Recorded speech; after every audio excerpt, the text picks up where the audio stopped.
Mi familia, por rechazo, me hizo creer que mi hijo no sobrevivió al parto. Parte 3. Pasó algún tiempo antes de que realmente me decidiera a comenzar la búsqueda. En parte porque no sabía por dónde empezar, y en parte porque me aterraba lo que pudiera encontrar. Pero después de tantas noches pensando en ello, supe que, si no lo hacía, nunca podría continuar con mi vida. El proceso fue complicado, al menos en el inicio. Diego no tenía redes sociales, al menos no con su nombre real. Lo busqué por todas partes, Facebook, Instagram, incluso LinkedIn. Nada. Sus padres tampoco. Eran ese tipo de familia que no dejaba huellas digitales. Por un momento sentí que estaba persiguiendo a un fantasma. Fue hasta que se me ocurrió buscar a algunos de los amigos que teníamos en común en la universidad. La mayoría ya no vivía en la ciudad, otros habían cerrado sus cuentas, pero encontré a uno de ellos. Era un chico que había convivido bastante con Diego en clases. Le mandé un mensaje sin esperar demasiado. Para mi sorpresa, me respondió. Me dijo que hacía años, al menos 7, si contaba desde el último semestre en que Diego y yo estuvimos juntos, que no sabía nada de él, pero que había escuchado que su familia se había mudado al norte del país. No me dio muchos más detalles, pero eso fue suficiente para encender algo dentro de mí. Después de enterarme que se había mudado, algo me hizo ruido. Ahora lo recuerdo claro, pero en ese entonces no. Diego me había contado que había ido a unas pruebas para un trabajo, algo que le interesaba mucho, una empresa grande que justo tenía sede en otra ciudad. Eso fue, en el último mes de mi embarazo, más o menos. Yo estaba tan enfocada en lo que se venía que apenas si le presté atención, pero recuerdo que lo hablamos. Me metí a revisar nuestras conversaciones pasadas. Tardé horas, pero ahí estaba. Un mensaje donde me decía el nombre exacto del lugar. En ese momento todo empezó a cobrar sentido. La ciudad coincidía con la que me mencionaron otros amigos de la universidad, con los que logré hablar, y la empresa seguía en pie. Entonces lo supe. O al menos, lo creí con casi toda seguridad. Si Diego había desaparecido tan de golpe, si su familia también se había ido, si no había rastro de él en ningún lado, era porque se había quedado con ese trabajo. Y esa, probablemente, era la ciudad a la que se había mudado. Ahí fue cuando entendí que no estaba tan lejos como parecía. Y por primera vez en años, sentí que lo tenía casi al alcance. Después de pensarlo durante días, tomé un camión y fui a buscarlo. No sabía qué iba a decirle si llegaba a verlo, pero sentía que necesitaba intentarlo. Me dirigí a la empresa donde sabía que había trabajado, no estaba segura de que aún siguiera ahí, y pregunté por él. La recepcionista me miró con curiosidad cuando le dije su nombre. Me dijo que sí, que lo conocía, y justo cuando parecía que iba a decirme algo más, de pronto miró hacia el pasillo y dijo, justo ahí va. Diego pasó caminando unos metros más allá, sin habernos visto aún. Ella hizo un ademán como para llamarlo, y en ese momento me entró el miedo. No supe qué hacer. No estaba preparada para verlo cara a cara. No así, no de golpe. Le agradecí rápido, casi atropellando las palabras, y salí. Me fui sin mirar atrás, con el corazón latiéndome en la garganta y con la sensación de haber estado a un segundo de todo, o de nada. Lo que no supe hasta después, cuando finalmente volvimos a hablar, fue que esa misma recepcionista, más tarde, le contó que alguien lo había estado buscando. Le describió cómo era, lo que llevaba puesto, y al escucharla, Diego se quedó en silencio. Me dijo que por un momento sintió como si todo el pasado regresara de golpe. Que pensó que no podía ser yo, no después de tanto tiempo, no después de la forma en que todo terminó. Que incluso dudó de que fuera posible. Pero había algo en la manera en que la recepcionista lo contó, en los detalles, que no pudo ignorar. Era yo.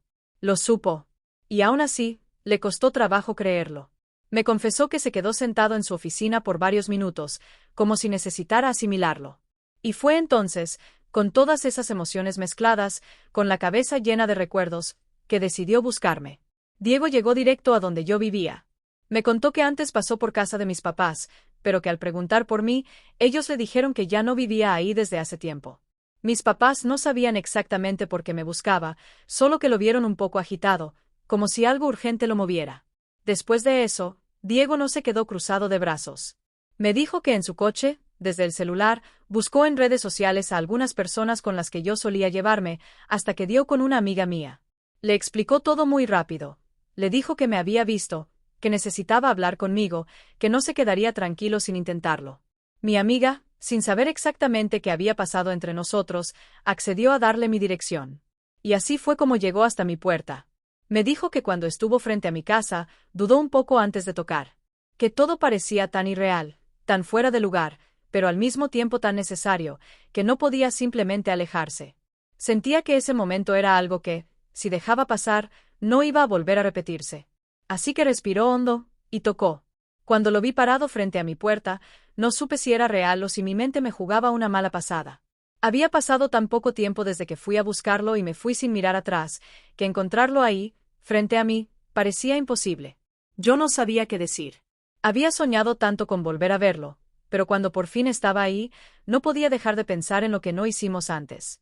Así que lo primero que salió de mí no fue emoción y alivio, sino un reclamo. Sentía que, si yo no hubiera ido a buscarlo, nada habría pasado. Que él nunca lo habría intentado. Le dije que me dolía pensar que, si yo no hubiera dado ese paso impulsivo de ir hasta su empresa, él no habría hecho nada. Le pregunté qué habría pasado si nadie le contaba que alguien preguntó por él. ¿Simplemente habría seguido su vida? Le reclamé, con más emoción de la que me hubiera gustado, que yo lo busqué con todo y el miedo que me dio ir sola a esa ciudad, mientras él se quedó quieto. Pero él no se quedó callado. Me miró como si mis palabras lo tocaran más de lo que quiso admitir, y con un tono sarcástico, uno que no usaba muy seguido, pero que en ese momento parecía necesario. Me dijo que, si de no hacer nada se trataba, yo tampoco hice mucho por él cuando estábamos juntos. Que nunca lo defendí frente a mi familia, que dejé que las groserías y las críticas pasaran como si no importaran. Me dijo que quizás por eso se convenció de que él no tenía el lugar que pensaba tener en mi vida. Y aunque me dolió escucharlo, supe que no mentía. Fue un golpe directo, porque era cierto. Nunca supe cómo ponerle un alto a mi familia, y preferí el silencio antes que el conflicto.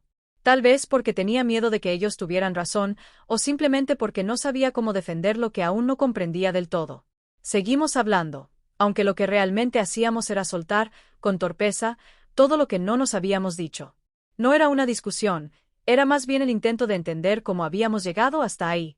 Había silencios incómodos, frases que se quedaban a la mitad, y miradas que decían más que cualquier palabra. En un momento, sin planearlo, le hablé de aquello. Me costó incluso nombrarlo. Solo dije el accidente, con la voz temblorosa. Le dije que había sido uno de los momentos más duros de mi vida. Que no se imaginaba lo que fue estar sola, con médicos entrando y saliendo, con una incertidumbre que me carcomía cada minuto. No lo dije para herirlo, pero sí necesitaba que lo supiera, que no era algo que simplemente pasaba y ya. Diego bajó la mirada. Su rostro cambió por completo, como si algo dentro de él se desmoronara. Intentó decir algo, pero su voz apenas se sostuvo. Y entonces, con un hilo de voz, dijo que había sido un error ir a buscarme ese día. No lo dijo con enojo. Lo dijo como alguien que ha vivido arrepentido desde entonces.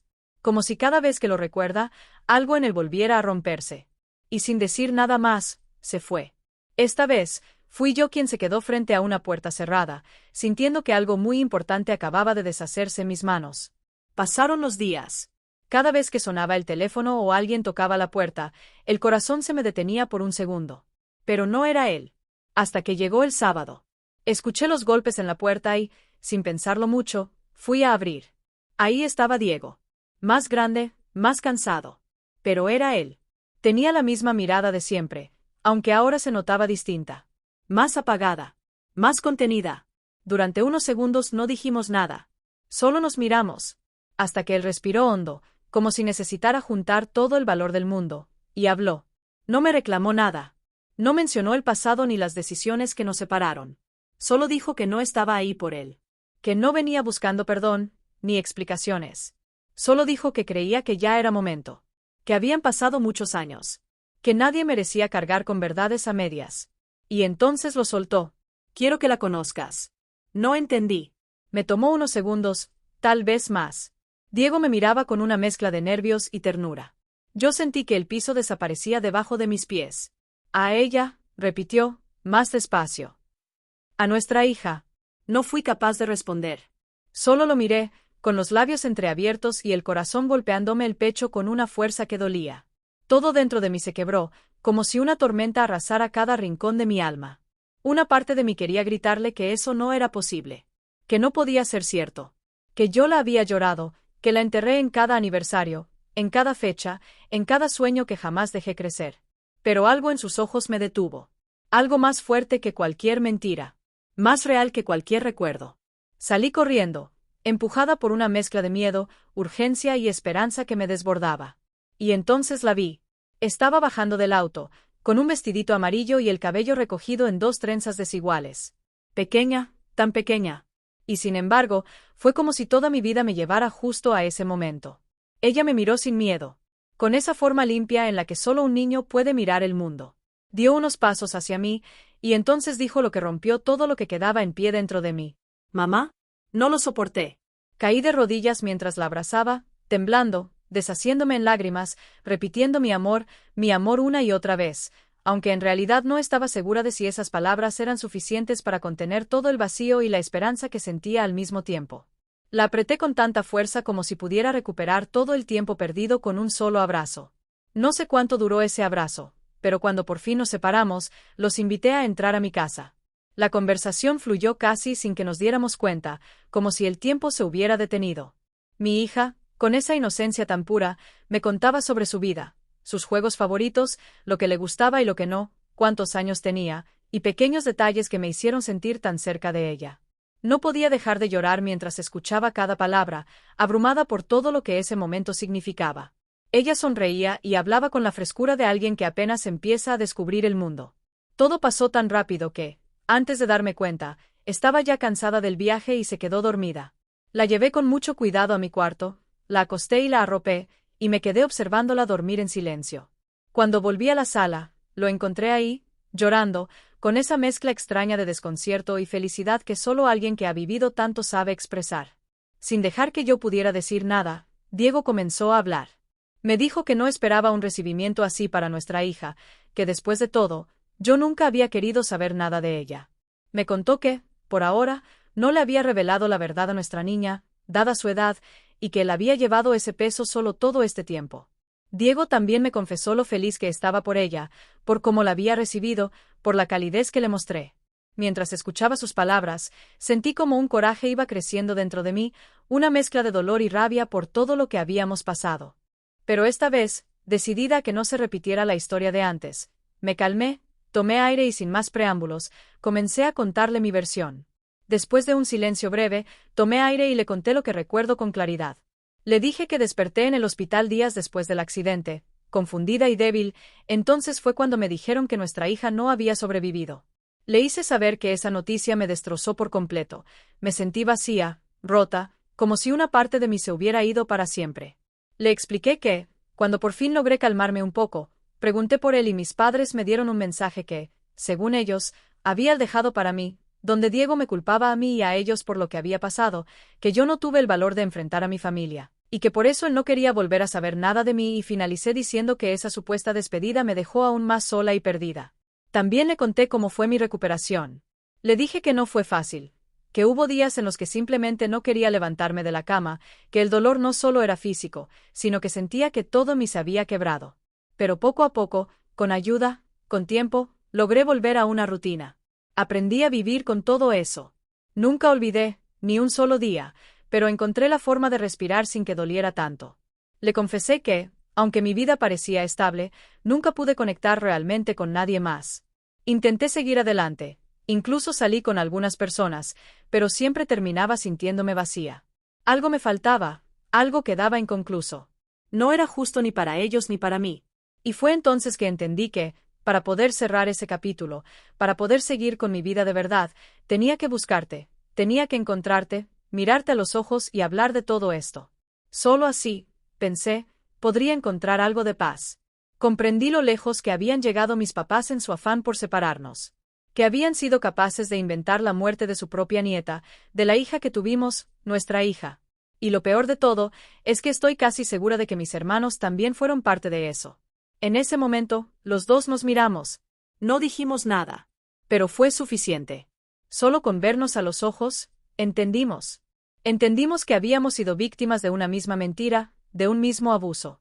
Que, durante todos esos años, ambos habíamos vivido con un dolor que no nos pertenecía del todo, un dolor sembrado por otros. Y entonces, sin pensarlo, nos abrazamos. No hubo palabras, solo ese abrazo. Y en ese instante, sentí algo que no había sentido en años, paz. Una paz que me envolvió el pecho y me hizo cerrar los ojos con fuerza, como si por fin pudiera dejar de cargar con ese peso. Aunque aún quedaba pendiente enfrentar lo que mis papás habían hecho, sin siquiera buscarlo, recuperé algo que no sabía que todavía podía recuperarse. Pasamos el resto del fin de semana juntos. Los tres. Era como si el tiempo se hubiera detenido y, de alguna forma, nos estuviera dando una segunda oportunidad, aunque fuera momentánea. Caminamos por el parque, jugamos en el jardín, hasta cocinamos juntos. Ella me pedía que le hiciera trenzas y Diego nos veía con una sonrisa que no necesitaba palabras. Por un instante, fuimos una familia.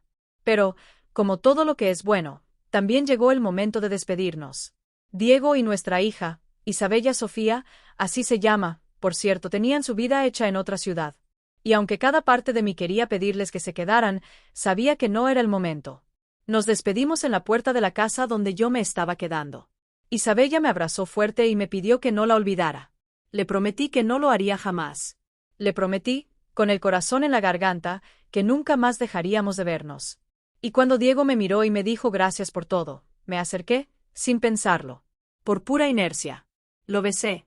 Fue breve, torpe, lleno de nervios, como si en mi mente aún existiera el reflejo de lo que alguna vez fuimos. Pero lo que me sorprendió no fue mi impulso. Fue que él me correspondió. Con fuerza, con emoción, como si esos 10 años nunca hubieran pasado. Fui yo quien se apartó. Le pedí perdón enseguida, tartamudeando. Le dije que entendía que tal vez ya tenía una vida hecha, una pareja, alguien que lo estuviera esperando, y que no quería complicarle nada ni cruzar ninguna línea. Él me interrumpió.